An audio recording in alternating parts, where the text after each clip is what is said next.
রাজধানীর গাবতলীতে শাহী মসজিদ বস্তিতে ভয়াবহ আগুন, ফায়ার সার্ভিসের 1.5 ঘন্টার চেষ্টায় নিয়ন্ত্রণে পুরো ছাই বেশিরভাগ ঘর। নিয়ন্ত্রণের মধ্যে নির্বাচন চায় জামায়াত। দেশ টিভিকে দলটির শীর্ষ নেতারা, চূড়ান্ত 300 আসনের প্রার্থী, শেষ নির্বাচনে মৌলিক কার্যক্রম। জুলাই আগস্ট হত্যাযজ্ঞের জন্য দায়ী আওয়ামী লীগ সরকার, জানালেন ভরকার তুর্ক। জাতিসংঘে বাংলাদেশ নিয়ে প্রতিবেদন উপস্থাপন। নারায়ণগঞ্জের ত্বকী হত্যা মামলায় এক যুগেও দেওয়া হয়নি চার্জশিট, বিচার আটকে রাখে আওয়ামী লীগ, দাবি পিতার, তদন্ত চলমান বলছে র্যাব। হিমাগারের চার্জ নিয়ে দুশ্চিন্তায় মুন্সিগঞ্জের আলু চাষিরা, আবাদে আগ্রহ হারানোর শঙ্কা, সরকারিভাবে কেনার প্রস্তাব কৃষি অধিদপ্তরের। এবং ওয়ানডে ক্রিকেট থেকে অবসরের ঘোষণা মুশফিকুর রহিমের, সামাজিক যোগাযোগ মাধ্যম ফেসবুক পোস্টে জানান সিদ্ধান্ত।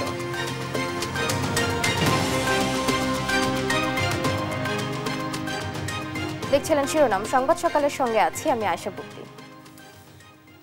এবার বিস্তারিত। রাজধানীর গাবতলীতে শাহী মসজিদ বস্তিতে লাগা আগুন নিয়ন্ত্রণে এসেছে। ফায়ার সার্ভিসের 8টি ইউনিটের প্রায় 1.5 ঘন্টার চেষ্টায় আগুন নিয়ন্ত্রণে আসে। বুধবার দিবাগত রাত 3টার দিকে এ আগুন লাগে। ফায়ার সার্ভিস জানায় রাত 3:08 আগুন লাগার খবর পায় ফায়ার সার্ভিস। এরপর ফায়ার সার্ভিসের 8টি ইউনিট আগুন নিয়ন্ত্রণের কাজ করে। পরে ভোর 4:36 দিকে আগুন নিয়ন্ত্রণে আসে বলে নিশ্চিত করে ফায়ার সার্ভিস। এখনো পর্যন্ত হতাহতের কোনো খবর পাওয়া যায়নি। আগুন লাগার কারণ নিশ্চিত করতে পারেনি ফায়ার সার্ভিস।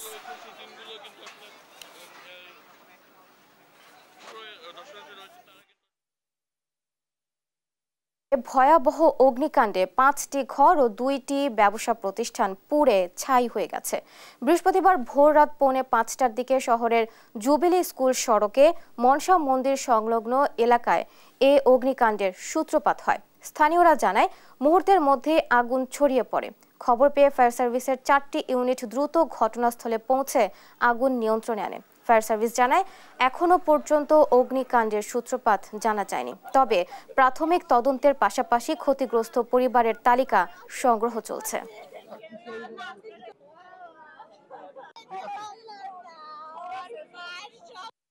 সার্টিফিকেট গেছে, সোনার জিনিস গেছে, পাসপোর্ট গেছে, টাকা আছে।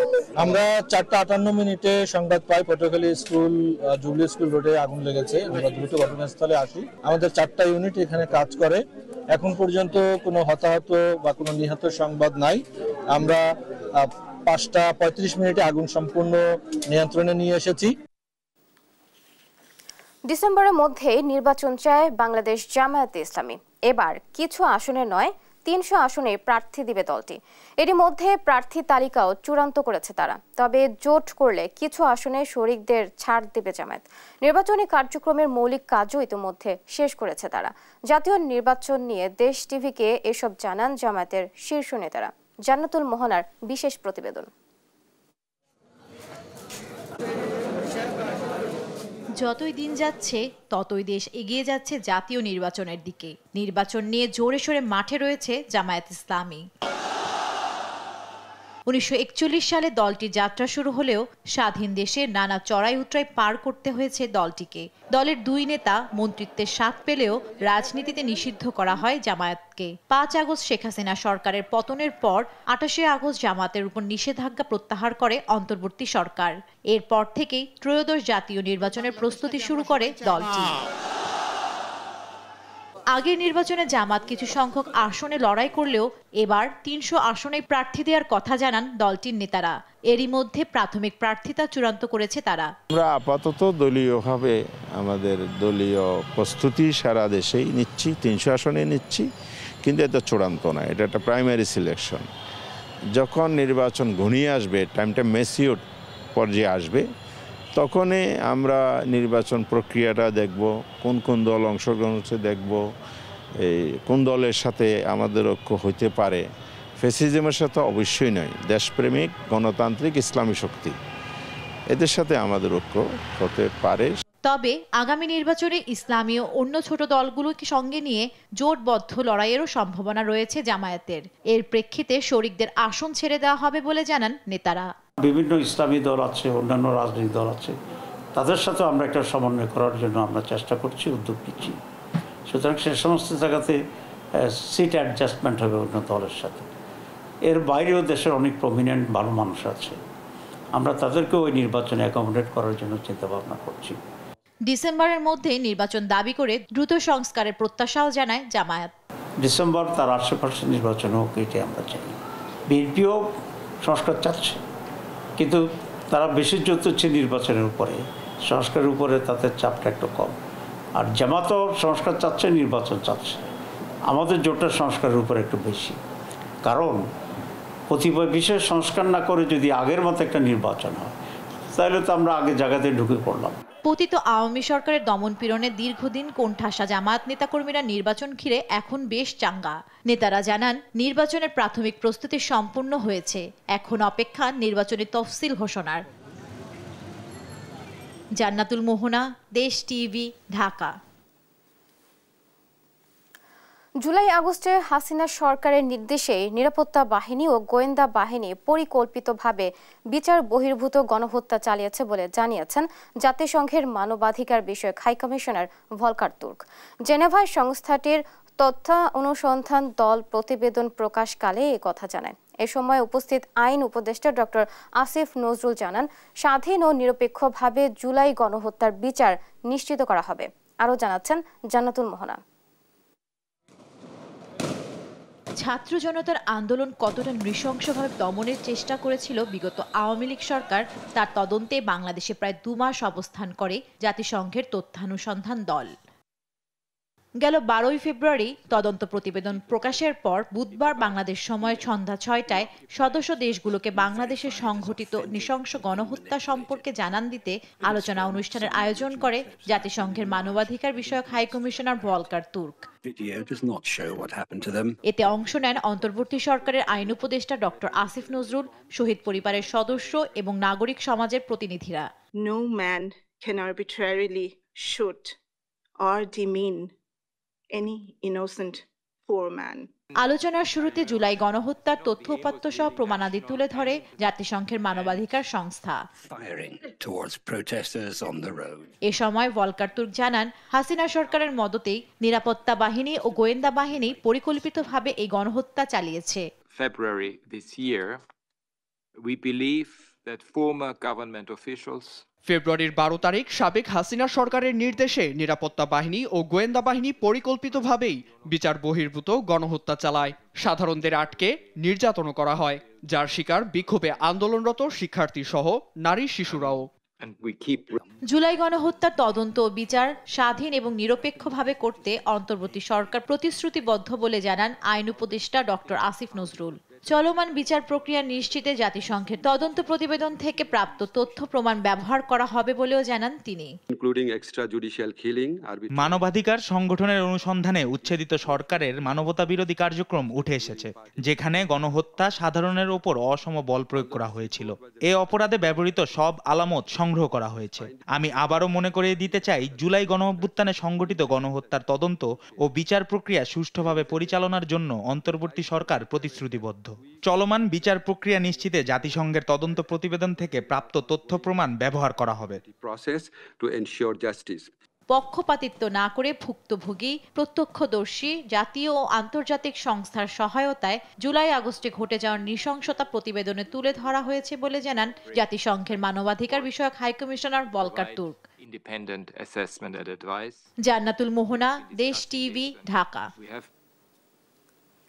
আওয়ামী দুঃশাসনের সঙ্গে জড়িত সবার বিচার হতেই হবে, তবে শেখ হাসিনার বিচারের সঙ্গে নির্বাচনের কোনো সম্পর্ক নেই বলে মন্তব্য করেছেন বিএনপির স্থায়ী কমিটির সদস্য আমির খসরু মাহমুদ চৌধুরী। বলেন, এক এক দিন এক এক বিষয় আলোচনায় এনে নির্বাচন পিছিয়ে দেওয়ার সুযোগ নেই, আর দেশ এখনও পুরোপুরি স্বৈরাচার মুক্ত হয়নি বলে অভিযোগ করেন ঢাকা মহানগর উত্তর বিএনপির সভাপতি আমিনুল হক।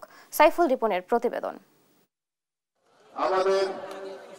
রাজধানীর রামপুরায় রাষ্ট্র কাঠামো মেরামতের 31 দফা ও জনসম্পৃক্তি শীর্ষক কর্মশালা করে ঢাকা মহানগর উত্তর বিএনপি।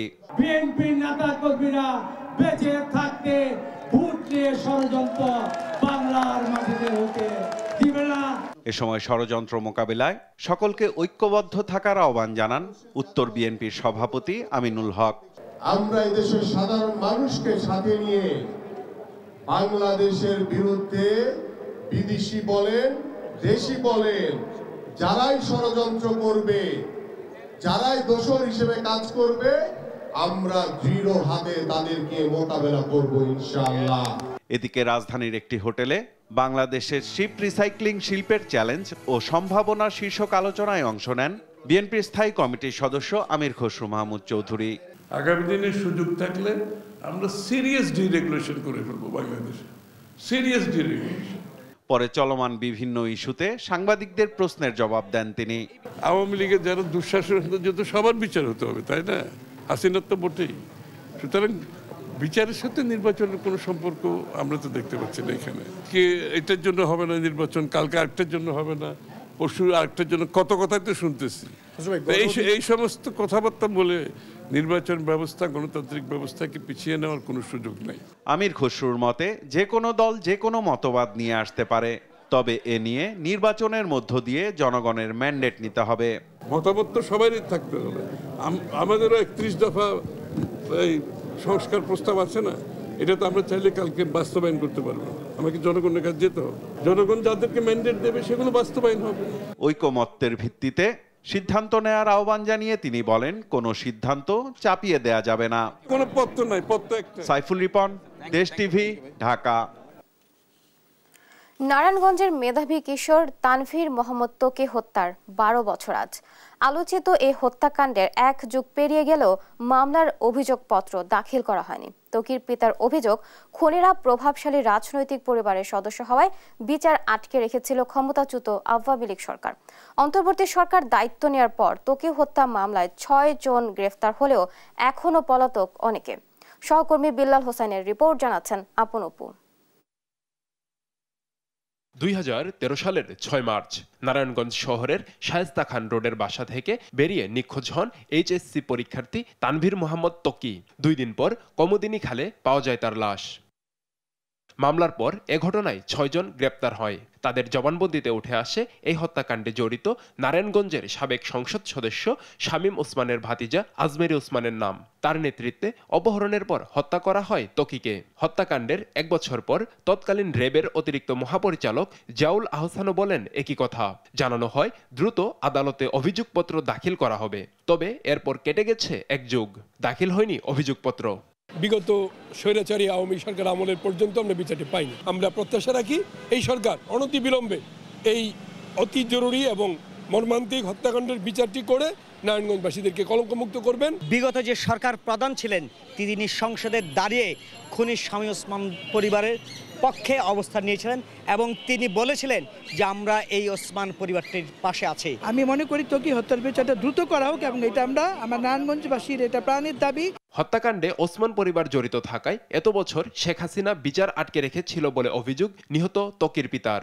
সকল অপরাধের বিচার হোক, আমাদের সংবিধান আমাদেরকে সেই অধিকার দিয়েছে।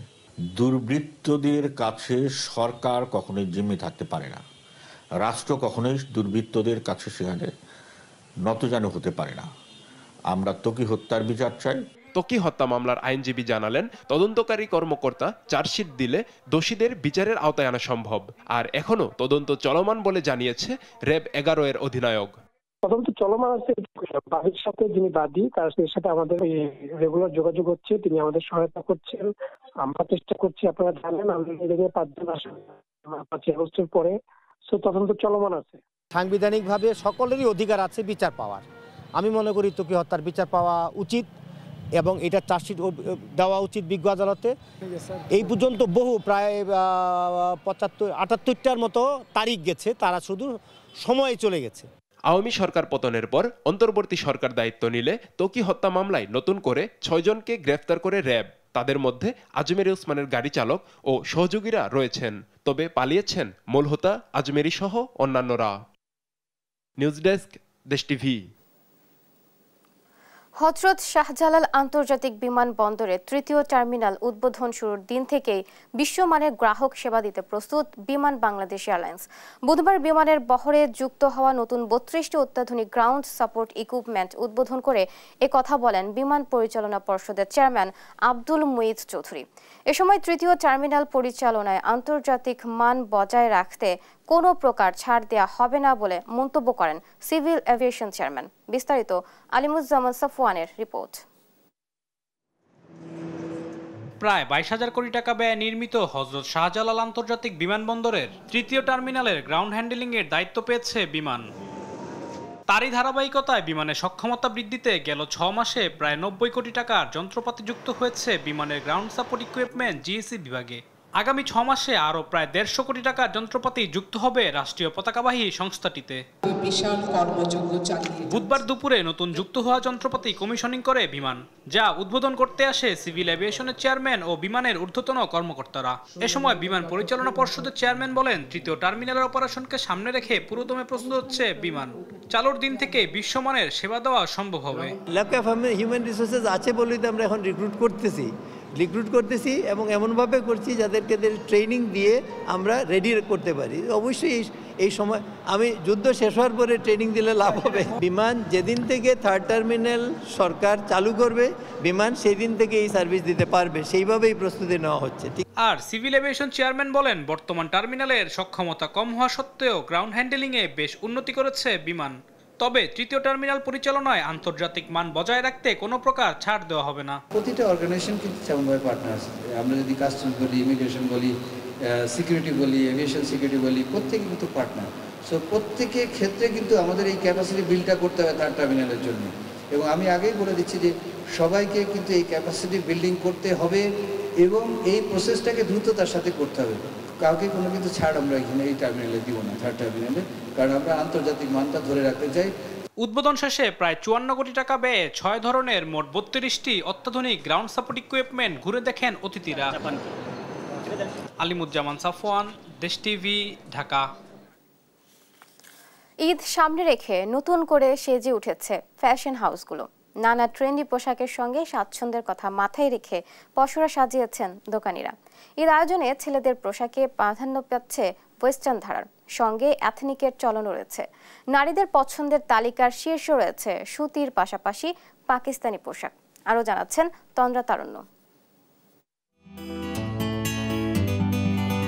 ঈদ মানেই নতুন পোশাক, নতুন সাজ, আর তাই ফ্যাশন প্রেমীরা ব্যস্ত ঈদের নতুন সব সাজ পোশাক ঠিক করতে। গুণগত মান আর ট্রেন্ডি পোশাক এই প্রজন্মের প্রথম পছন্দ।